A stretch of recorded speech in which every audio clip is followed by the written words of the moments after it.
when you go into a society and the standard of living is low, primarily, first and foremost, is the work of businessmen and parents. That is to say, the family system is not only a place where we give birth to children. The family system, according to God's vision, is a biological unit, it's an intellectual unit, and an economic powerhouse. That is how come I said it is strong families that build rich nations. It is not rich nations that make strong families. Wonderful. So when families prosper, nations prosper.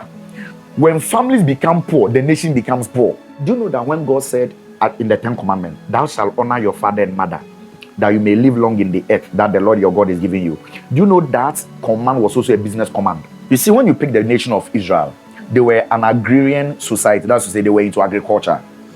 Now, in those days, lands and the inheritance was the land. It was divided according to families. So when God said, honor your father and mother, the family lands were owned by family heads, indirectly, father and mother. So to honor your father and mother was not just honoring your parents, you were also honoring your employer, who was your father. Because you went to work on the farm with your father and mother. So your parents, you should honor them. But then in honoring them, they were also your business. You see, sons and fathers were business partners. So the reason why employees are not doing well on the marketplace, because they see their boss as their boss. People don't go to work and see their boss as their father.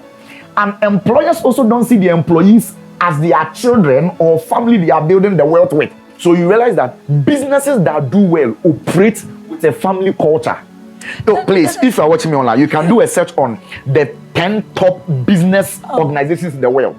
Any business that do well, the culture of the business is not boss employee. No, it's a family culture they cultivate. So if we build businesses with a family culture, employees do well because they know whatever they are working for, they are working to create their own future. When you think marriage, don't only think love and sex. Think also wealth creation. Then again, if you are a business owner also listening to me, and you want the best from your business organization, think of creating a family culture from the business organization, because business fundamentally springs from family. That's why God is a father and he's a businessman. So when businessmen are working, or there are businesses in a society, what will happen is that poverty should reduce. So the reduction of poverty brings about the increase in the quality of life. Now, there should come to a point where the number of people that are poor are very low. And they are poor not because they can't do anything about it. They are poor because they can do something about their poverty, but they have decided not to do anything about their poverty.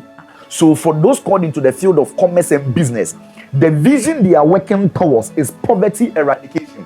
The entrepreneur or the business owner or God's money maker, the one called into the field of business, reduces poverty by the products and the services he's offering to the customers, on one hand, and number two, reduces poverty by how he relates with employees. When God looks at a business entity is not supposed to be a transactional institution, but a transformative organization, because the business entity is a mentorship platform. God's vision for business is mentorship, not transaction. It's transformational. So employees should see their bosses and their employers as mentors, not as bosses that pay them at the end of the month.